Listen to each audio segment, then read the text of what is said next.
Hello and नमस्कार मेरे प्यारे दोस्तों, this is me Kumar Pankaj और स्वागत है आप सभी का आपके अपने प्लेटफॉर्म क्रैक नाउ पर। दोस्तों, हम लोग देख रहे हैं बिहार कंप्लीट जी के सीरीज, जिसमें हम लोग 9 क्लासेस देख चुके हैं और आज क्लास नंबर 10 है। आज की क्लास में हम लोग देखेंगे बिहार के जलप्रपात यानी वाटरफॉल्स ऑफ बिहार। और वाटरफॉल से सीधे क्वेश्चन आता है कि कौन सा वाटरफॉल कहां पर मिलता है या किस नदी के द्वारा किस वाटरफॉल का निर्माण किया गया है बिहार में। बहुत छोटा सा टॉपिक है, बहुत आसानी से पढ़ लेंगे, जीवन आसान हो जाएगा और आगे बढ़ जाएंगे। इसके बाद झरने देखेंगे और तमाम उन छोटे छोटे क्वेश्चंस को, झीलें होंगी और भी चीजें हम देख लेंगे। अगले क्लास में झीलें पढ़ेंगे, आज हम जलप्रपात, झरने या वाटरफॉल को पढ़ रहे हैं प्यारे बच्चे। अगर आप बिहार में देखो तो मैंने पिछली क्लास में आपको बताया था कि बिहार में सतत वाहिनी नदियां हैं, मौसमी नदियां हैं। उन सतत वाहिनी और मौसमी नदियों के अतिरिक्त अगर आप बिहार में देखें तो जल के अन्य प्रमुख स्रोत हैं, जिनमें जलप्रपात हैं, गर्म जल कुंड हैं जिनको हॉट वाटर स्प्रिंग्स कहते हैं, या झीलें हैं मेरे प्यारे बच्चे। तो आज हमारा टॉपिक क्या है कि आज हम जलप्रपात पढ़ेंगे। जलप्रपात होता क्या है, वाटरफॉल्स होते क्या हैं या झरने होते क्या हैं। तो मेरे प्यारे बच्चे, जब कोई नदी पर्वतीय अथवा पठारीय क्षेत्रों में तीव्र ढाल के सहारे नीचे गिरती हुई जो जलधारा होती है, उस जलधारा को जलप्रपात कहते हैं, वाटरफॉल कहते हैं या झरना कहते हैं। यानी कोई नदी ऊंचाई पर बह रही थी, तीव्र ढाल से वो नीचे गिरी और गिरते हुए जो जलधारा की जो एक स्थिति बन रही है, वो झरना, जलप्रपात या वाटरफॉल कहलाता है। यानी तीव्र ढाल के सहारे जल का नीचे गिरना। इजी है, कोई बड़ी बात नहीं, इसमें याद रखेंगे। अगर हम बात करें बिहार में जलप्रपात की, तो मेरे प्यारे बच्चे, बिहार में जलप्रपात मुख्यतः 3 जिलों में आपको देखने मिलेगा। मुख्यतः मैं बात कर रहा हूं कैमूर, रोहतास और नवादा। अगर आपको कहे कि मुख्यतः, तो मेरे प्यारे बच्चे कैमूर और रोहतास में आपको मुख्यतः झरने दिखाई देंगे और क्वेश्चन यहीं से बनता है। आज हम इस चीज को देख लेते हैं और क्वेश्चन को पढ़ के जीवन आसान कर लेते हैं।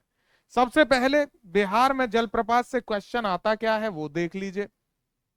तो ये तो मैं आपको बता चुका हूं, तीव्र ढाल के सहारे नीचे गिरती हुई जलधारा को जलप्रपात कहा जाता है।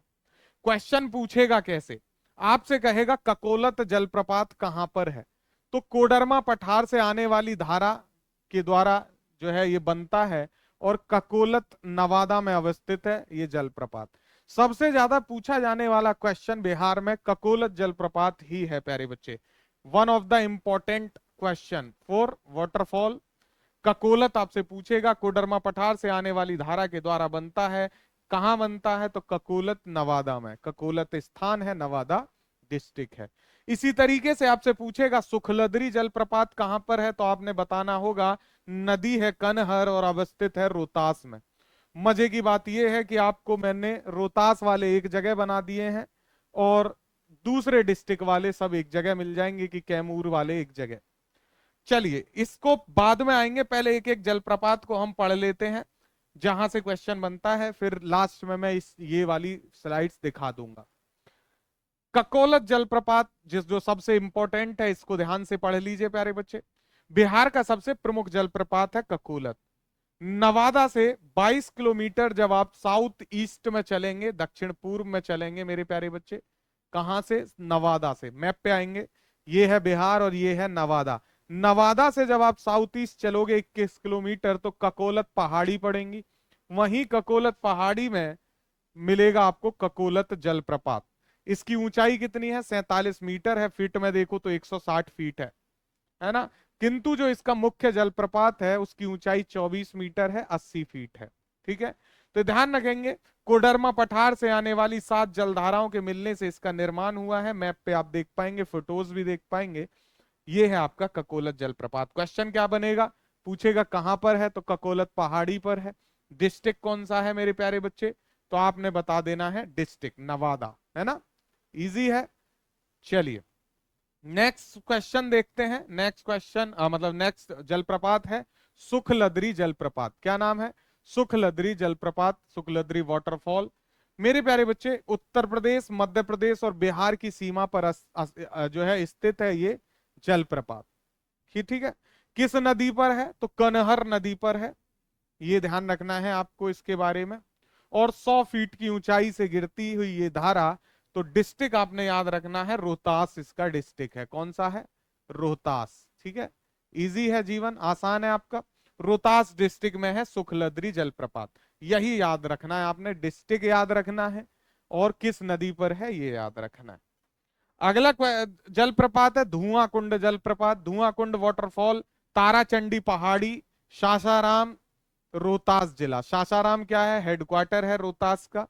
तो सासाराम रोहतास में अवस्थित है ये चंडी पहाड़ी पर धुआं कुंड जलप्रपात। धुआं कुंड जलप्रपात जो है मेरे प्यारे बच्चे, ये मांझर कुंड जलप्रपात का ही विस्तारित रूप माना जाता है। जब आप कैमूर पहाड़ी पर स्थित मांझर कुंड जलप्रपात से थोड़ी आगे चलेंगे, जो है कितना आगे, 36.5 मीटर, तो वहां से आगे चलने पे जो है 6 मीटर की गहरी खाड़ी में गिरने वाला ये जलप्रपात, और जब ये जल गिरता है तो धुआं जैसा दिखाई देने लगता है, उसी के कारण इसको कहा जाता है धुआं कुंड जलप्रपात। आपने बस याद क्या रखना है, किस नदी पर है? तो काव नदी पर है, और काव नदी, और डिस्ट्रिक्ट याद रखना है रोहतास। अगर आपसे परफेक्ट जगह पूछेगा तो सासाराम है, ये भी आप याद रखेंगे, है ना। और मांझर कुंड जलप्रपात आपसे पूछ ले तो मांझर कुंड जलप्रपात कैमूर पहाड़ी पर है, ये भी आप याद रखेंगे, रोहतास में। चलिए, अगला है दुर्गावती जलप्रपात, दुर्गावती वाटरफॉल। मेरे प्यारे बच्चे, कैमूर डिस्ट्रिक्ट में अवस्थित है। कहां पर है? कैमूर जिले में अवस्थित है, दुर्गावती नदी पर है। 90 मीटर की ऊंचाई से ये गिरता है। खादर कोह जलप्रपात भी इसको कहा जाता है। तो अगर आपसे दुर्गावती जलप्रपात पूछ ले या खादर को पूछ ले, एक ही बात है। दुर्गावती नदी पर है, छानपापर नामक स्थान पर, रोहतास डिस्ट्रिक्ट में। ठीक है, छानपापर याद रखेंगे, इजी है। कई बार ऐसा भी पूछ लेगा आपको, जगह का नाम तो छानपापर मैंने बता दिया है ना, ये आपने याद रखना पड़ेगा मेरे प्यारे बच्चे, इजी है, कोई दिक्कत नहीं। चलिए नेक्स्ट देखते हैं। नेक्स्ट है करकट जलप्रपात प्यारे बच्चे, और करकट जलप्रपात कैमूर जिले की कैमूर पहाड़ियों में स्थित है। यह बिहार राज्य का एक प्रमुख पर्यटन स्थल भी है, तो ध्यान रखेंगे करकटगढ़ जलप्रपात को भी मेरे प्यारे बच्चे कैमूर जिला में है। ठीक है, पहाड़ियों से ये जलप्रपात जो है गिरता है। नेक्स्ट है जीआर कुंड जलप्रपात, जीआर कुंड जलप्रपात भोजपुर जिले में है, ये इंपॉर्टेंट में से एक है। ठीक है, एक मैंने आपको बताया जो है ककोलत, दूसरा है जीआर कुंड। फुलवरिया नदी पर है जीआर कुंड, भोजपुर डिस्ट्रिक्ट। ठीक है, तो आपको ध्यान रखना है, भोजपुर डिस्ट्रिक्ट में है ये जीआर कुंड। दूसरा नदी याद रखनी है, फुलवरिया नदी है ना, और डिस्ट्रिक्ट आपका हो गया Bhojpur. One of the important question है माय डियर फ्रेंड, इसको भूलना नहीं है आपको। जीआर कुंड को भी कई बार बिहार में पूछा गया है। फुलवरिया नदी, जीआर कुंड भोजपुर में अवस्थित है। ठीक है, उसके बाद है तेलहर कुंड जलप्रपात, Telhar Kund waterfall my dear friend, Durgavati नदी के निकट भभुआ तथा परौधा मार्ग पर कैमूर डिस्ट्रिक्ट में ये भी अवस्थित है। नाम है तेलहर कुंड। कहां पर है? नदी आपसे पूछ ले तो दुर्गावती नदी के ही निकट है, और इसमें क्या याद रखेंगे? डिस्ट्रिक्ट, तो कैमूर जिला है, ये भी आपने याद रखना है। तेलहर कुंड की बात कर रहे हैं, तेलहर कुंड भी पूछा जाता है ना, तेलहर कुंड भी इंपॉर्टेंट है, इसको भी आप नहीं भूलेंगे, इससे भी क्वेश्चन बनता है। नेक्स्ट है ओखारिन कुंड माय डियर फ्रेंड, ये बिहार के रोहतास जिले में स्थित है, जिसकी कुल 90 मीटर ऊंचाई है। नाम है ओखारिन कुंड। क्या नाम है प्यारे बच्चे? ओखारिन कुंड। इस पे अगर आपसे नदी पूछेगा तो नदी याद रखनी है गोपथ। कौन सी नदी है? ओखारिन कुंड गोपथ नदी पर अवस्थित ये जलप्रपात है, और डिस्ट्रिक्ट पड़ता है इसका भी रोहतास। ठीक है, रोहतास जिले में है ओखारिन कुंड।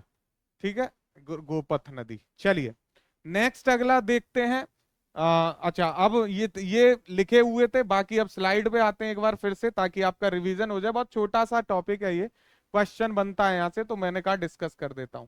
ककोलत है कोडरमा पठार से आने वाली धारा पर स्थान है ककोलत, डिस्ट्रिक्ट है नवादा, इंपॉर्टेंट है। सुखलदरी मेरे प्यारे बच्चे कनहर नदी पर है, रोहतास डिस्ट्रिक्ट में है। धुआं कुंड काव और धोबा नदी पर है, रोहतास डिस्ट्रिक्ट में है। दुर्गावती या खादरकुद दोनों नाम है, इंपॉर्टेंट है, ये भी याद रखेंगे। दुर्गावती नदी पर ही है छान पापर नामक स्थान, रोहतास डिस्ट्रिक्ट।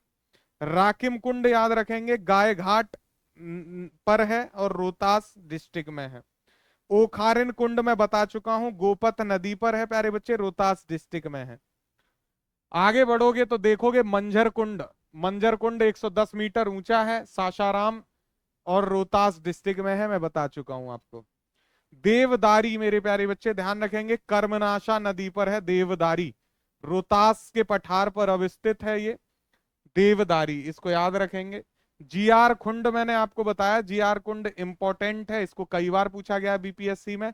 फुलवरिया नदी पर है जीआर खंड नामक स्थान, भोजपुर डिस्ट्रिक्ट। उसके बाद आता है करकट, करकट मेरे प्यारे बच्चे कैमूर डिस्ट्रिक्ट में है, इसको भी पूछा गया है एक दो बार, ध्यान रखेंगे। और फिर है तिलहर कुंड, ये भी इंपॉर्टेंट है, तिलहर कुंड दुर्गावती नदी के निकट है, कैमूर डिस्ट्रिक्ट में। तो इस तरीके से मैंने आपको बिहार के प्रमुख वाटरफॉल्स बताए हैं और यहां से क्वेश्चन आता है, आप इनको अच्छे से याद कर लीजिए, देख लीजिए। और बात आती है कि भाई पीडीएफ हमें कहां से मिल जाएगी, तो पीडीएफ के लिए आप जाइए क्रैक नाउ लिखिए मेरे प्यारे बच्चे, क्या लिखेंगे, विदाउट एनी स्पेस आप लिखेंगे क्रैक नाउ। कहां पर लिखेंगे, प्ले स्टोर पे, वहां पर आपको ये वाला लोगो दिखेगा हमारा, जिसमें जो है मुट्ठी बंद शक्ति का प्रतीक, हाथ में कलम, और वहां जाकर हमारे ऐप को कर लीजिए डाउनलोड। वहां बीपीएससी प्लेलिस्ट में जाइए जहां पर वीडियोस होंगी, उस वीडियोस में आप जिस भी वीडियो के जो है पीडीएफ लेना चाहते हैं, उसी वीडियो के सामने ऑप्शन होता है पीडीएफ का, वहां से पीडीएफ डाउनलोड कर लीजिए और जीवन आसान कर लीजिए। बाकी पढ़ते रहिए, मिलेंगे नेक्स्ट क्लास में। Thank you so much, have a great day, जय हिंद।